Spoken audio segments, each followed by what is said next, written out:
Good evening and welcome to tonight's edition of The Probe. Tonight, a dark shadow looms over Ghana's precious natural resources. Well, through powerful storytelling, vivid imagery and insightful interviews, we'll bring you face to face with the stark reality of illegal mining in Ghana. From the vast destruction of pristine landscapes to the contamination of rivers and the displacement of local communities, this illicit practice has left an indelible mark on Ghana's environment and its people. Tonight, we uncover the hidden truths and shed light on the most pressing environmental issues in our dear country, Ghana. It is a known fact by now that illegal mining, known as Galamsey, has emerged as a formidable challenge, leaving a devastating impact on the land, people, and the ecosystem of this vibrant nation. Join us as we delve into the depth of this issue, aiming to unravel the intricate web of consequences that illegal mining has wrought upon Ghana. Is this a war we can win as a nation? Are we willing to even win this war in the first place, or we are simply paying lip service to it? Do we even understand the gravity of the situation as a country?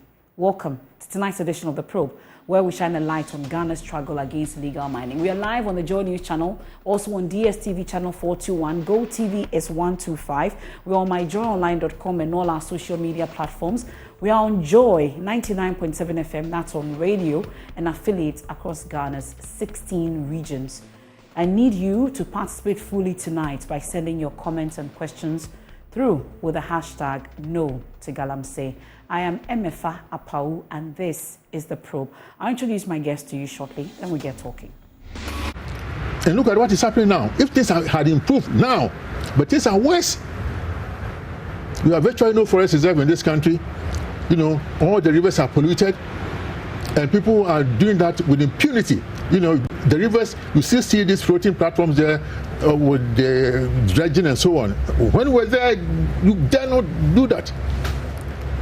You know, we had boats that will cut all the floating platforms and all the equipment away.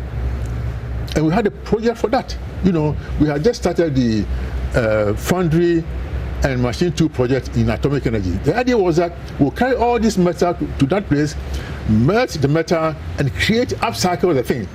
And maybe with the foundry, create, let's say, if you are doing road construction, the drainage covers of drains and EVP&T things. These are all important things. These are things that we could have manufactured from the metal that we were carrying from the rivers.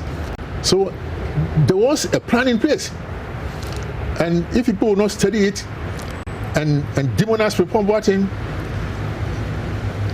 demonize me.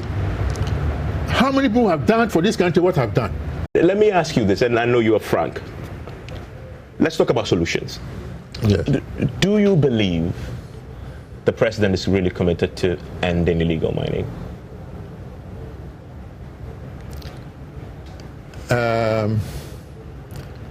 Maybe committed, but choosing the wrong methods. Okay. I'm not saying, yeah, he says it. If he says he's committed, I cannot disprove it. But then if we look at the methods that are being, employed, people are doing whatever they like, then it's not likely that this illegal mining will stop.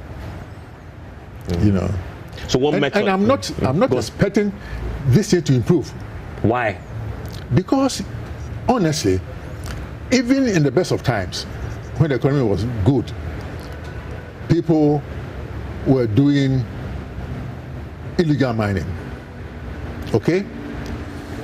And there's somewhere in the Central region whose wealth is based on mining. In a time of economic crisis?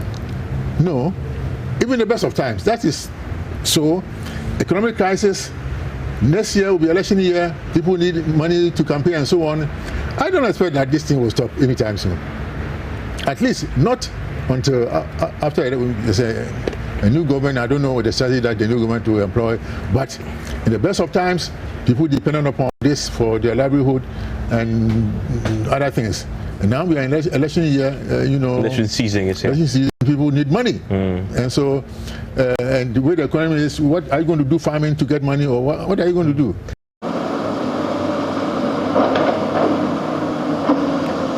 Love News in 2022 captured Akunta Mining Limited and other illegal miners polluting the Tano River at Samreboy in the western region. We uncovered irresponsible mining polluting the Tano at various points in communities like Atala, Ohiampenika, and Datano sections of the river. A year after producing the Distraction for Gold documentary, we went back to Samreboy to gauge the situation on the ground. The miners have abandoned posts and left behind deep pits and gullies they created along the Tano River. Ofosua Sare Samuel is the assembly member for the Mumuni electoral area. After your last documentary, those that they were in operation, they left the community or they left the site. They are no more here or destroying the land. But our tour of the adjoining villages along the Tano revealed disturbing pictures of direct active mining in the Tano River with residues directed into the Tano.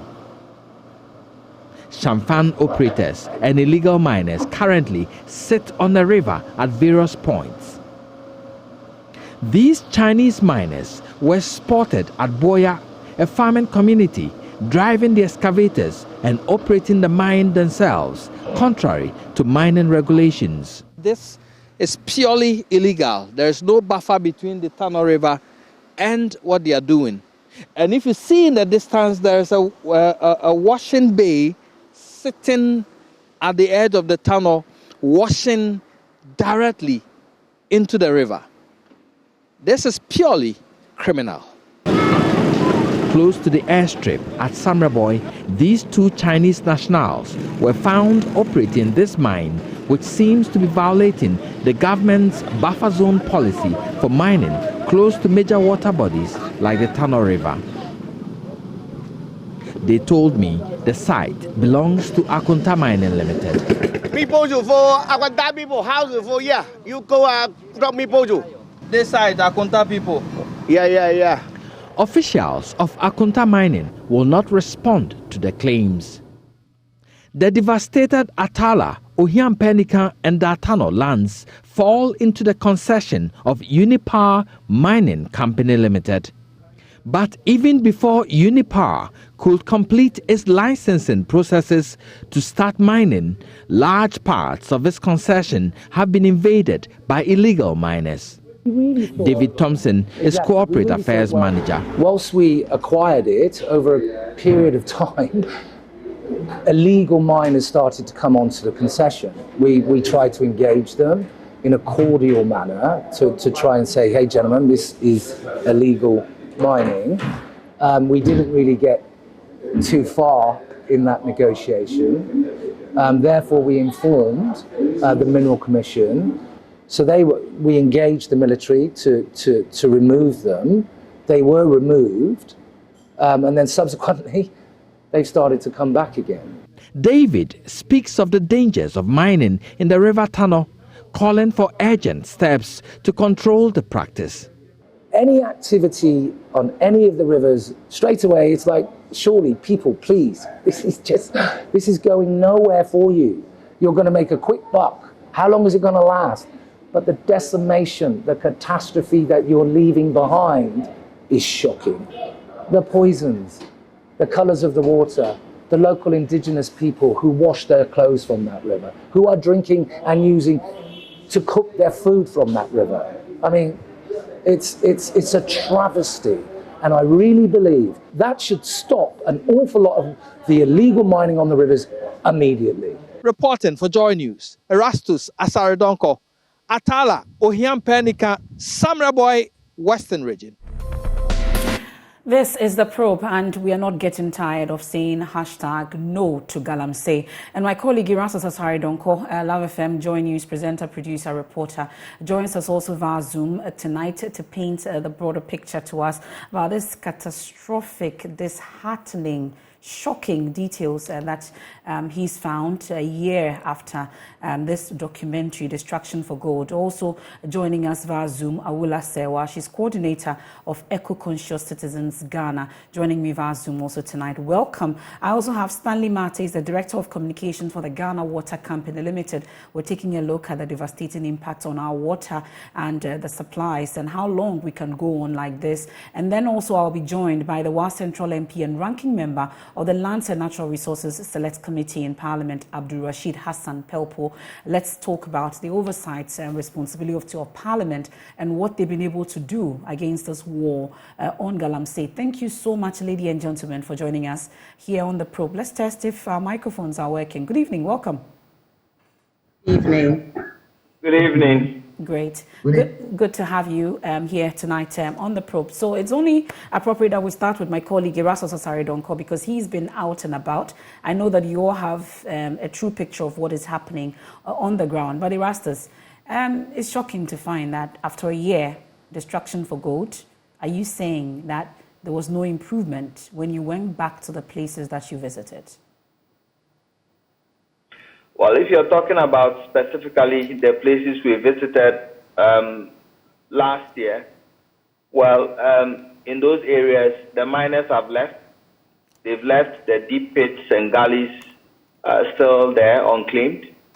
They are all around. But we are finding more of that devastation and pollution eating up forests, water bodies, and this new trend of using waterboarding equipment, i.e. champagne, on the various rivers, that's what we are seeing. And we are seeing it more, at least 4 times what we saw in 2022.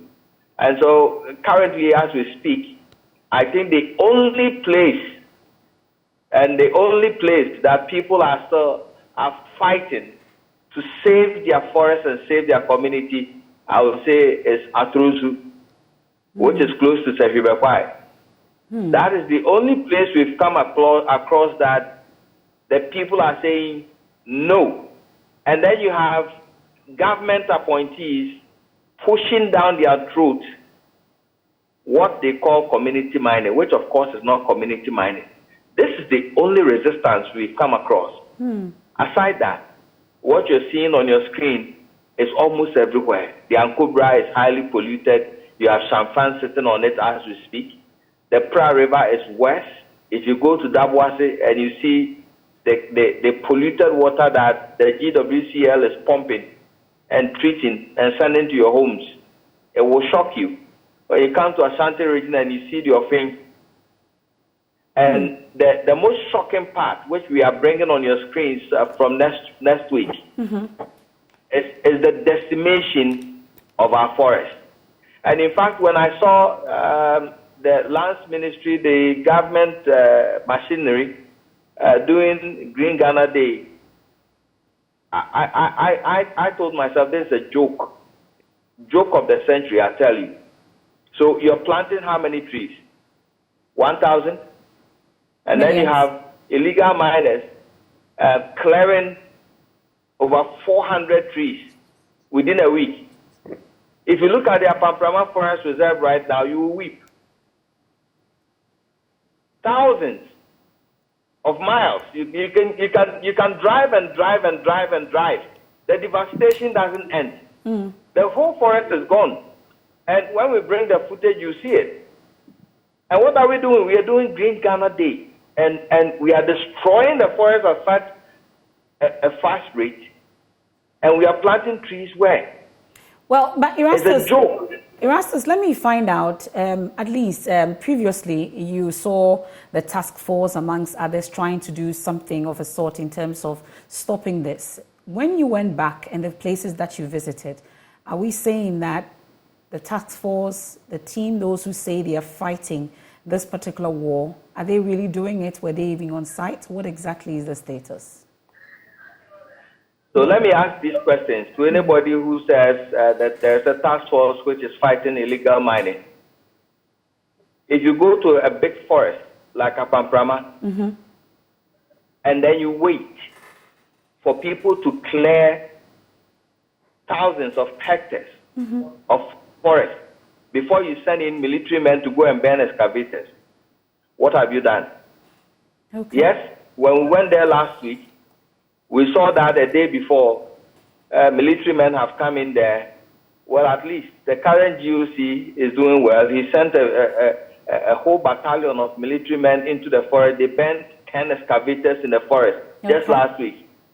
But if I show you the footage of how much they've destroyed, then you ask yourself, so where was the Forestry Commission?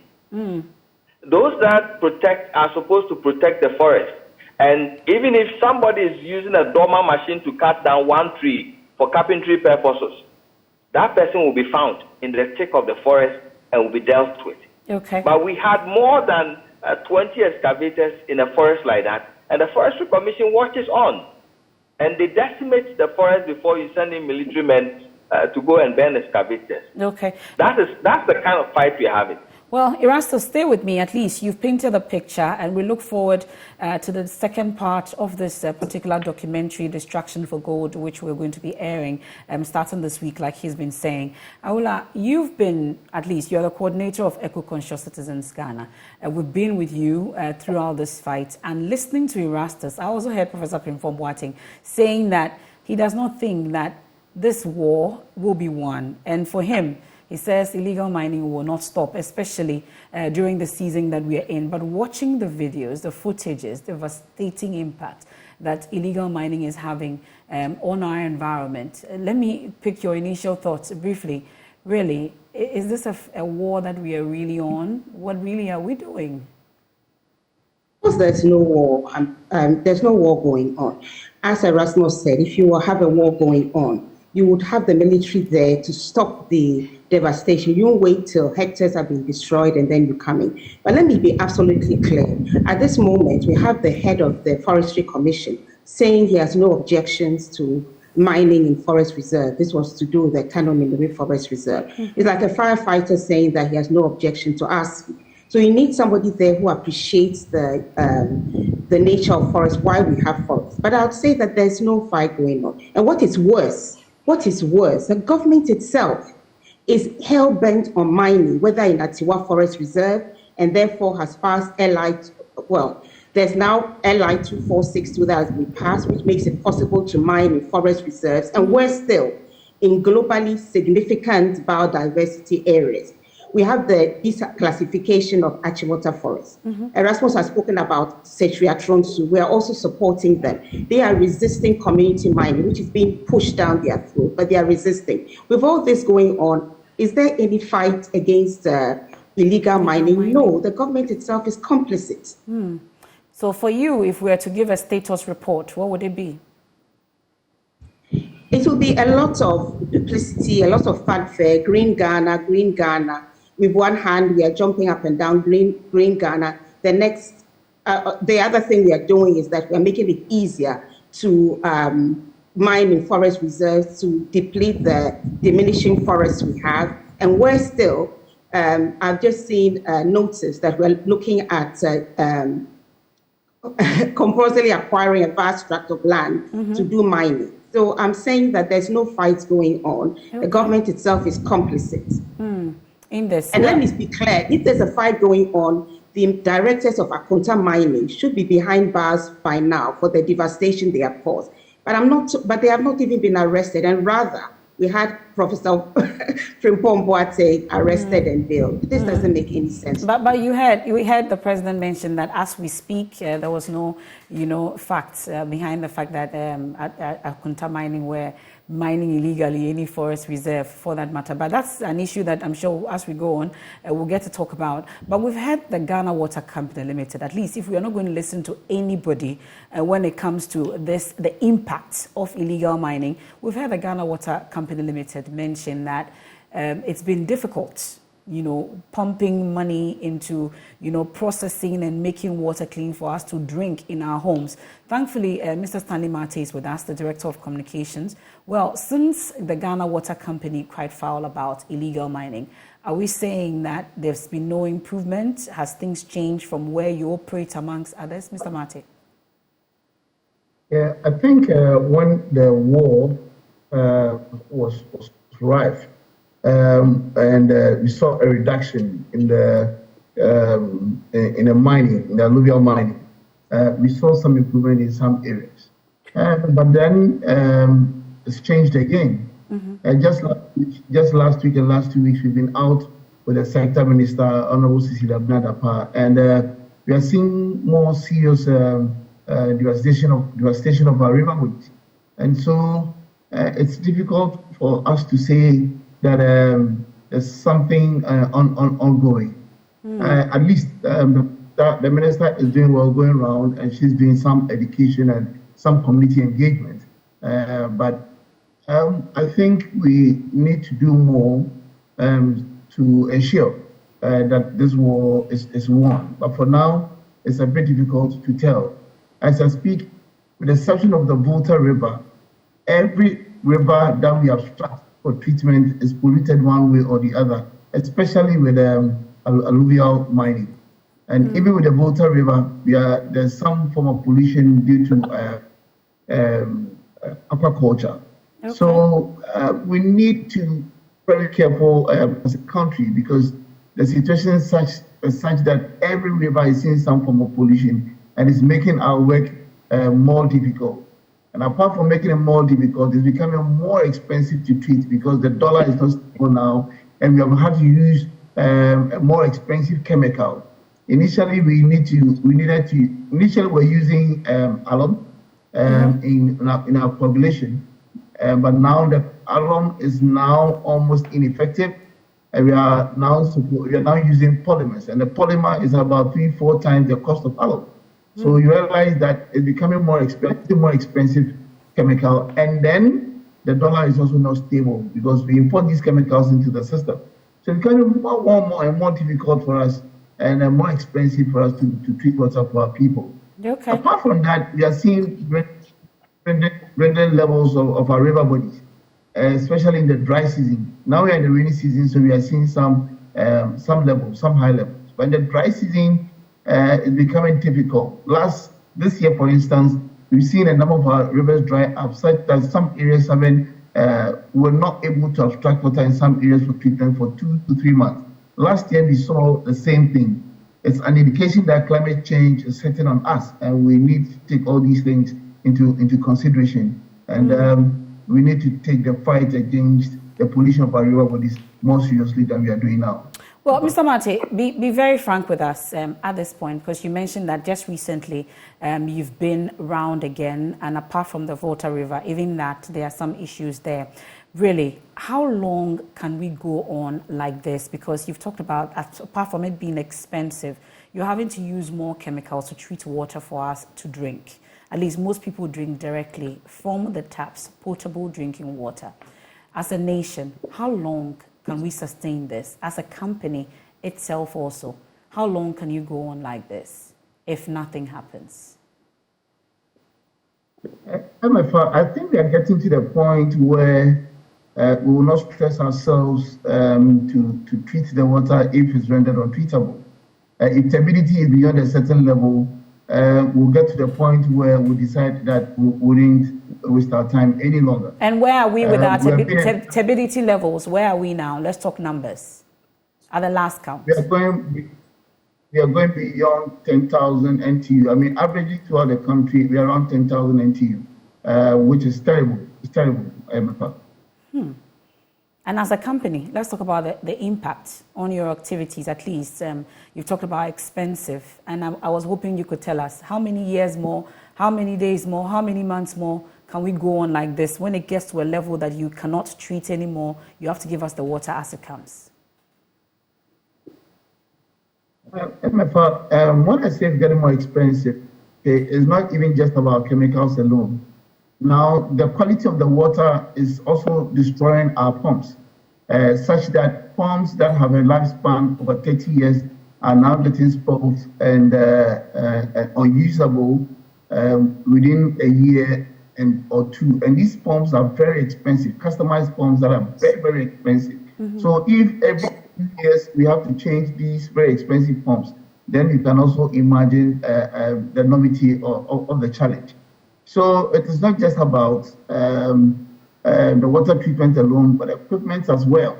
Okay, now it also has some effect on our staff because we are using more dangerous chemicals now. They are breathing in these chemicals, and which has health implications for our staff. Okay, so all these things are challenges that are very serious, and we need to look at it. Now, as to timelines, now in the dry season, we are seeing most of our rivers dry up. So if 3 to 4 months out of the year we can't treat water for a lot of places, and it's to continue, then it's going to 6 months. How can we survive? I mean, how can a community survive without 6 months of water? Okay, now research is that if the rate or the frequency or the rate at which the pollution of our river bodies is going on now, if it's to continue at that same rate or even higher, by 2030, most of our river bodies will go extinct. Okay. And then we may not have water to treat at all. And the only solution would be to import water to the system. And I think that would be very dire for our country. And so we need to be very serious in managing our water bodies. You know, climate change is also hitting on us. Now we even predict what next year holds for us.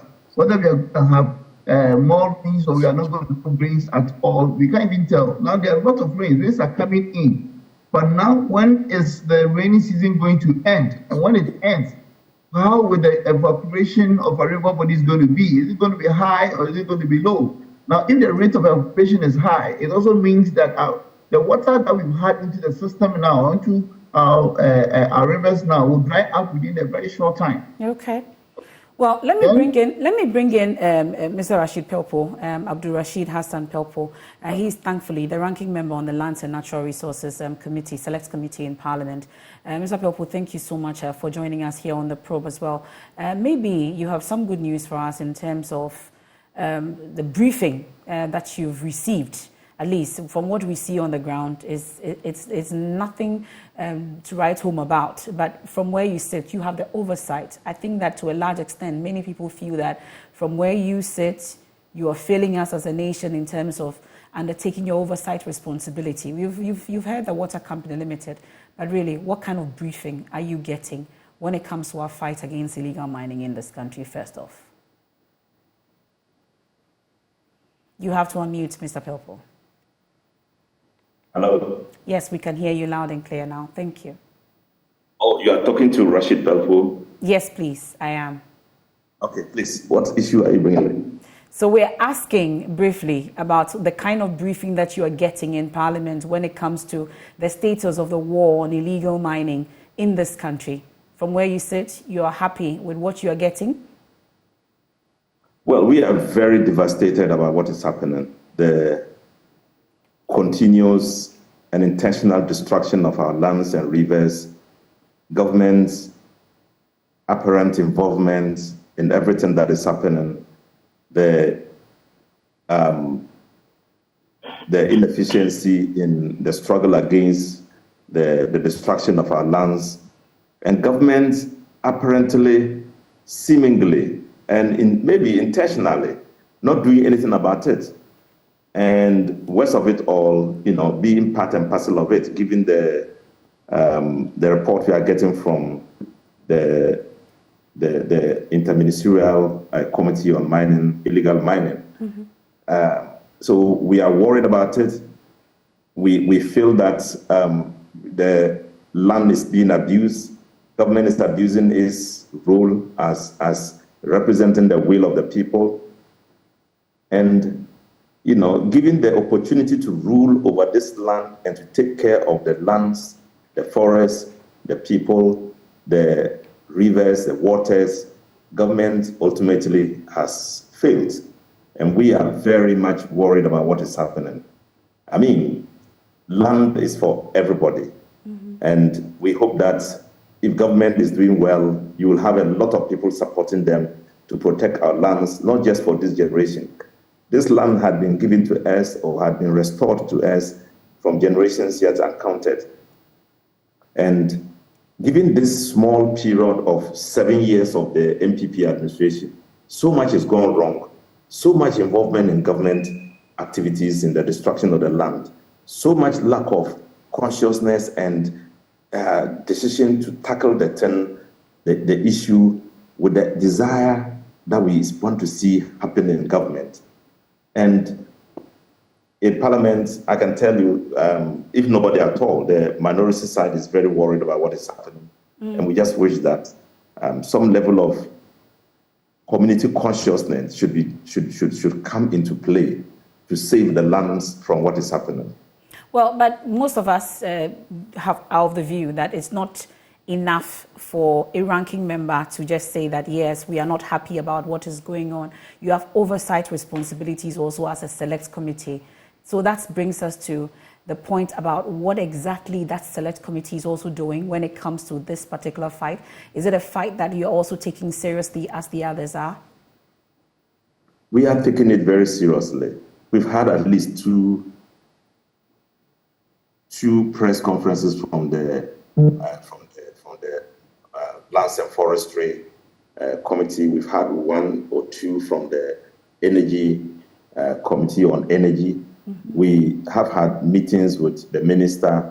We have shown our ultimate disrespect for the apparent show of commitment by government, by arresting a former minister. And we believe that we have shown enough commitment to the public and to government to let them know that we want change to happen in the manner in which they are handling the issue of protecting our lands and forests. And we have a number of issues that we are bringing up. In the next time we are going to have a meeting, with the minister. We hope that essentially the minister should make sure he influences, and we would work on it very, very, very seriously to make sure that we revoke the executive instrument by the president, the EC 144 Forest, and make sure we get the government out of the way in making sure we move it away from, we take up the executive instrument that allows mining in forest areas to be part and parcel of the destruction going on. Okay. And we also think that it's important for us to revoke Section 3(2) of the Environmental Protection or Mining Regulation, so that we don't allow a free flow of miners into areas that are not particularly excluded from the mining industry. And also because we don't have enough monitoring capacity. Our regime of monitoring is weak. And so we want to make sure we encourage government to limit and pause community mining, because it's becoming a source of destroying the environment in manners that are allowed also by government. Okay. So community mining, we think that it must be paused for a while so we can assess exactly what destruction is done and what we can do to ameliorate the situation. So essentially, the minority is very much worried, and worried not just because we are worried on paper, we are also worried because we have demonstrated strongly that much more can be done to address the present situation we are facing. Okay. Well, we've seen a minority worried in this country before, and I'm sure that I'll bring Aula in on this, because we've got to a point where even members of parliament are calling for censure amongst others. But it doesn't look like when it comes to illegal mining, we are angry enough as a people, and even for parliamentarians also, because we are told that some of you are even complicit in this. And we've heard Professor Frimpong Boateng mention that getting into an election year, it doesn't think that this is going to stop, but because most of you need money for that to happen, and most people get their monies from there. Aula, do you think that as a country we are angry enough when it comes to this particular issue, illegal mining? Are we? I don't think we are angry enough. And yet we should be. There's environmental terrorism going on. And I'm pleased that our honourable member says that they will look at seeing to revoking EI 144. But I'm a bit disappointed that LI 2462, which allows mining in forest reserves, and even Section 32, which allows mining in globally significant biodiversity areas, was passed by Parliament in November 2022. I don't know where the minority was, but it was passed by Parliament. But let's be very clear that both sides of the political divide are complicit when it comes to this state of affairs. And Ghanaians need to be angry enough to perhaps hit the streets, because we are signing our death warrants. We'll become extinct if we continue this way. I don't know what else I can say. It's a dire situation. And it's just sad that a government that is supposed to be providing leadership is complicit in what is going on. But do you get the sense that we even know what we are doing? Because you mentioned that this is actually not a war. But when you speak to those in charge, they tell you that we are in charge of it. We are fighting illegal mining. It's a fight that we can win. We will win this fight. Do you get a sense that we even know how to go about this, how to even tackle this particular war, if there is I think if we were serious, we'd know what to do. The challenge is that we're not serious. Both sides are getting money from it for whatever they want to do. Why are the directors of Akunta Mining walking free? Because they fund the party. We are not serious. If we were serious, we can win this war. You can't tell me that the illegal miners are better equipped than our regular army. We will win this war when we become serious. And when the people who vote, let the people know that we're not going to vote for irresponsible persons who are going to destroy the beautiful environment that God has given us and asked us to take care of. When we begin to be angry enough, I think the leadership will begin a serious fight. At this stage, I'm sorry, I can't see that there's any fight going on. Okay. Maybe we are fighting shadows. Erastus, the issue about collaboration, at least we have a media coalition, Joy News, you've been doing this, you've done this past 2 years up until now, and you've brought us water from the various river bodies that you visited. We were told later that the water bodies are clearing up, amongst others, but you've been back there, Erastus. Let me find out, since we started this, in terms of collaboration, we've been told that security agencies are not able to get to these illegal miners, for which reason it's difficult in some cases to be able to deal with it. But you have been there with your team. You are not security agencies, but you've been there and you've uncovered it. Has anybody even reached out in the first place to find out how we can go about this? Let's find out from you. Has there been any form of collaboration? There is no collaboration. The various government appointees do not even want to hear what we do. They don't mention it. They don't acknowledge it. They don't reach out to anybody. Even when we find things and we reach out to them so that we can team up and solve the problem, you get no response whatsoever from them. And there's just rhetoric, deliberate communication, flat, to try to create the impression that government is committed, government is doing this, government is fighting, government is this, government is that. But when you go on the ground, it's a totally different feel. Things are worse. Things are getting worse. And when I say worse, you see, Mr. Mate is telling you something, but very soon we'll paint the right picture for you to see it. When you go to Dabuase and you see the kind of water they are pumping, and you see the turbidity values. He told you that turbidity is around 10,000 average. Yes. Do you know the normal turbidity for drinking water? The acceptable level is 5. So subtract 5 from 10,000. How much do you get? You don't need to subtract. Yes. So look at the difference. We're talking about 5 for normal, and you're talking about thousands. Now, the latest figures that are coming from the Water Resources Commission, the pollution levels for the Anka, we are running into 4,000, 5,000. For Tamo, we are getting over 5,000. It's in the thousands. Yeah. And people are still on the river water bodies destroying them. When you go to the forest, when the president said the forests have been cordoned off, we have been there. At least we've gone to Tano Nimre. If you look at the number of people who are in the forest right now, decimating it. Apawasa, Ankwaso, Diaso, Mrewa in Seshupekwai. People are there as we speak, mining. You go to Apama, it's almost gone. So when are we going to stop? And now we've secretly passed the law that allows mining in production and protected forests across Ghana. Who does that to their resources?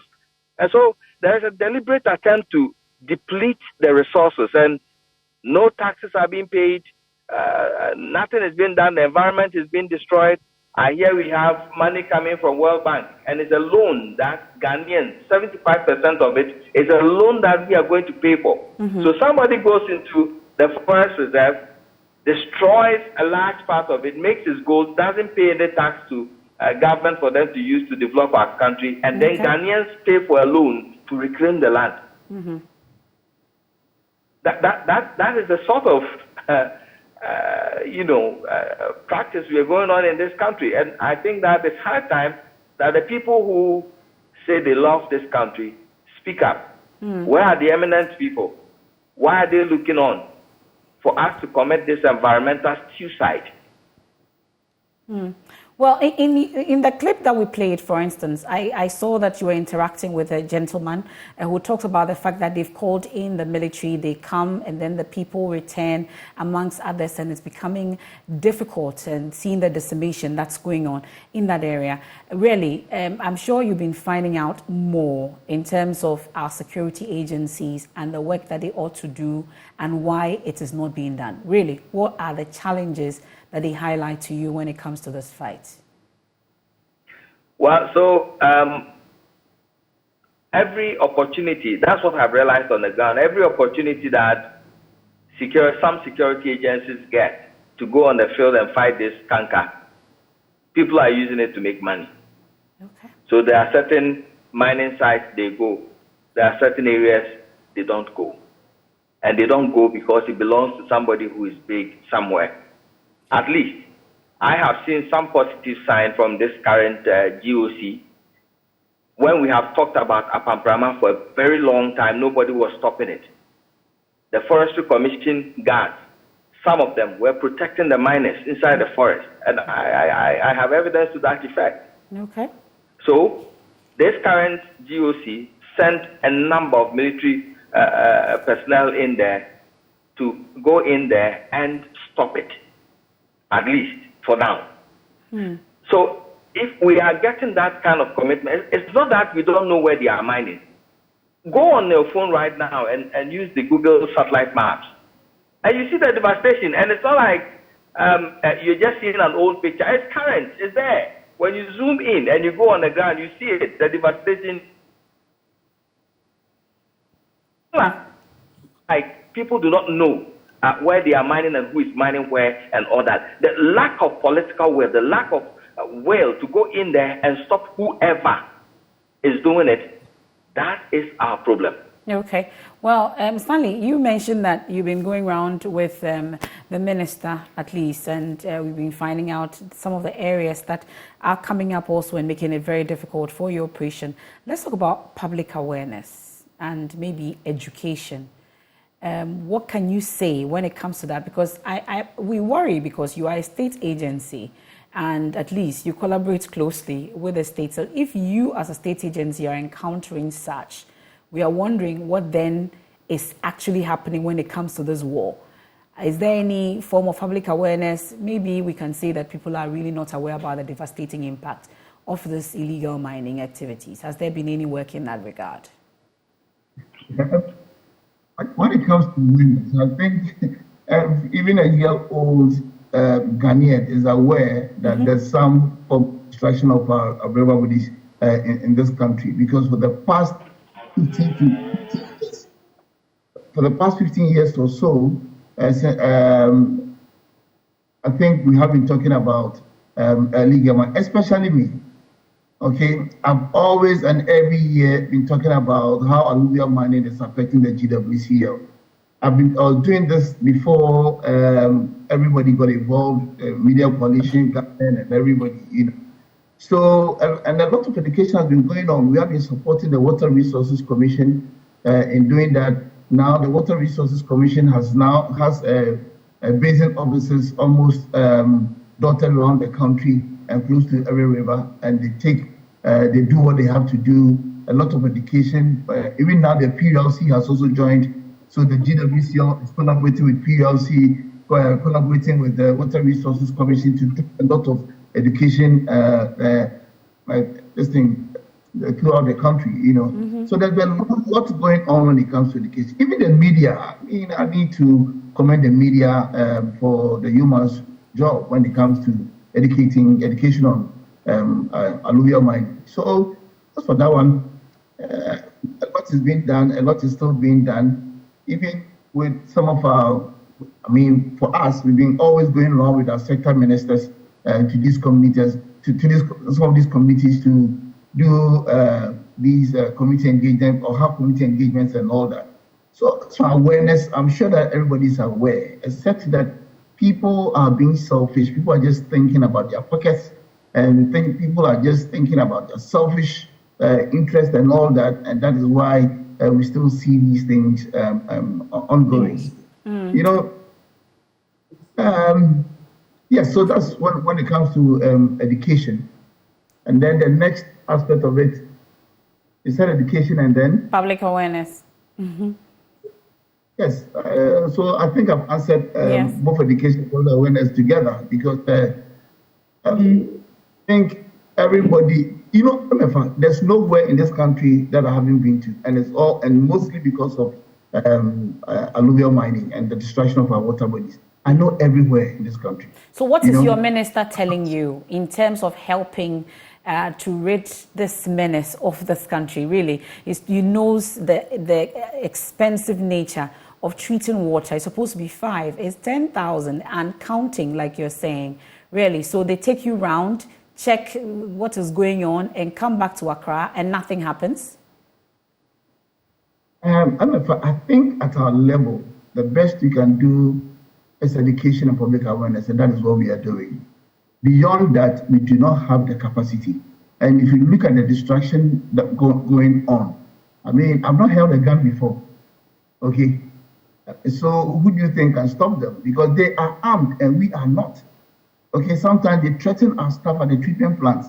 We've been to places like Odaso, where the villagers will have to just shut their mouths, because anytime there's a raid in that area, then it means it's the villagers who have reported, and then at midnight there'll be a raid, we'll beat them up, torture them and all that, and then that's it. So they are well armed, they are equipped to do whatever they want to do. And for us, what can we do? So we need to leave it in the arms of the military.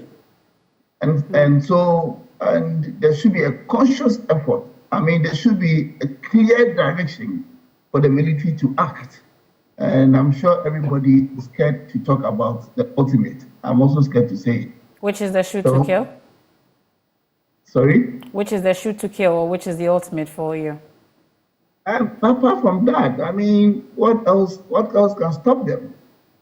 Okay, what else can stop them? Even if you have to threaten them, let's threaten them, let's shoot around them so they'll be scared and leave. But other than that, they won't leave. They won't leave. Okay. They won't leave. But I'm particularly concerned also about the Volta River, because it looks like from all the rivers that my colleague Erasto Sasaridonko has visited, at least is nothing to write home about. We've seen the colors. You can see them on your screen. This is thicker than the Milo or any cocoa drink that I've come across or I've taken before. But I've just seen the Volta River over the weekend, and I hear you talk about the fact that even that we are worried that there's some form of pollution. What are we doing right when it comes to protecting the Volta River that we can learn from and replicate in other areas, you'd say, even though there's some form of pollution at that level also? Every nautical mile on the Volta Lake, you see aquatic farms. Okay, now they feed them with organic feeds, and they are droplets. The droplets are enriching the alluvial soil and facilitating the speedy growth of aquatic weeds. The aquatic weed is changing the color of the water, it's changing the taste of the water. And then when we abstract, because there's some force in abstraction at our intake point, they choke up our pipelines, and as a result, we always will, almost every week, we may have to stop production for a day or two just to clear aquatic weeds. It affects our downtimes, and it affects the quality of the water. Formerly, we were not even using alum in the treatment of water. Formerly, we were not even using alum, which is aluminum sulfate, in the treatment of water with our treatment plants on the Volta River. But now we have had to use alum because the taste is changing, the color is changing, and so it is also now becoming more expensive to treat. Okay. Well, let me bring in Mr. Rashid Pelpo. Really, in wrapping up on this, I see that almost all the ministers, when it comes to the environment, they are all there. We have the Ministry of Environment, Water Resources. They are all in Parliament, from local government all the way to whoever is supposed to make this stop. They are in Parliament. And your select committee has that oversight to be able to put them in check. Going forward, really, if you say that the minority is as angry as you are amongst others, what really are the practical signs we are going to be seeing going forward? Because this is a war that with the public will not stop, putting pressure or piling pressure for it to end. Maybe you can give us some form of action that the minority side on that committee will be taking going forward, since you've seen and heard all that you need to know when it comes to this fight. Mr. Pelpo. Well, thank you so much. First of all, as I said, we've done a number of things. We've visited these mining areas. We have observed what is happening. We have watched the Joy FM documentary on Gold for Destruction. We have gone ahead to do a number of press releases and press conferences at all sides. We've had several meetings with key So all that has not worked. All that has not worked. So going forward, really, these ministers, what are they telling you in terms of this fight? Are they committed to it? What exactly are they doing? I don't think they are committed to it at all in any form that we can say we are comfortable with. We are looking out to do one more thing. We are working towards getting, eco-conscious citizens who will be willing to work along with us. We don't have to work it alone in Parliament. We need to go outside Parliament to get and mobilize people to work on it. We need to work with society, the larger society, groups of individuals and NGOs and other public organizations that are willing to walk the street with us. We think that much more have to be done, and that just issuing statements and talking to ministers and who are themselves complacent and who are themselves involved in it, won't solve the problem. So we will go beyond all that at a certain point, and very soon too, and now, because we can't wait until the whole environment is destroyed. If we listen to our pronouncements when the minister came out to talk about the Green Ghana, we just told him Green Ghana doesn't seem like it is a serious matter, because you are destroying the environment on the one side, and you are building it.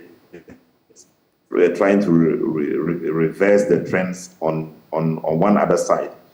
And even to the point that my deputy ranking member described it all as corrupt, system, where money is just wasted in doing one thing that's being destroyed. So we believe that the people of Ghana is under stress, the land is under stress, the rivers are under stress. We need to do much more. So we would work along with the people themselves. And we are happy that consciousness is beginning to people are beginning to get conscious about what is going on and the levels of destruction going on. And the fact that government itself must be taken on, considerably beyond what we are doing it now. Okay. Well, Awula, would you say, in wrapping up briefly, we're really out of time on this. We are not giving up, are we? Because listening to some of the things that I've heard, it's almost like it's not a fight that we can ever win. But we'll win the fight when we become serious. As I said, we are not serious at the moment. what we need to do is to look at the press release that we sent out. Pause community mining. Stop it straight away. Okay. Do not pollute more waters than necessary.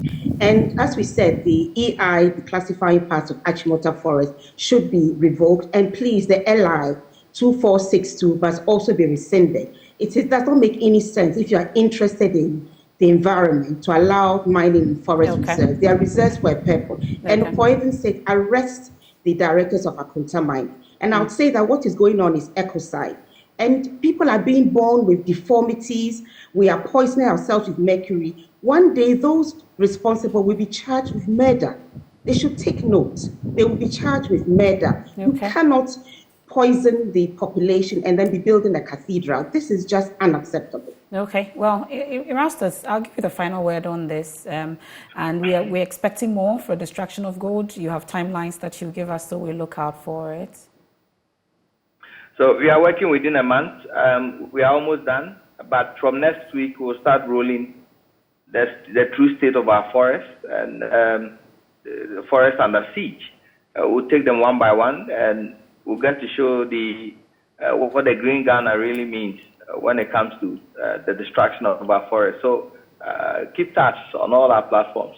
Okay. Thank you very much, ladies and gentlemen, for joining us on tonight's edition of The Probe. I had Abdul Rashid Hassan Pelpo, is the WA Central MP and ranking member on the Lands and Natural Resources Committee. I also had Stanley Mate, Director of Communications, Ghana Water Company Limited. Thank you so much. Erastus Saridonko, my colleague here. Awula Sewa, Coordinator of Eco-Conscious Citizens Ghana. Thank you so much for being a part of tonight's edition of The Probe. Hashtag no to Galamsey is still on. There's more when you log on to myjournline.com. Our radio audience, we have a walk with Jesus. We continue with Prime Take right here on the Joy News channel. Have a good evening. Thank you.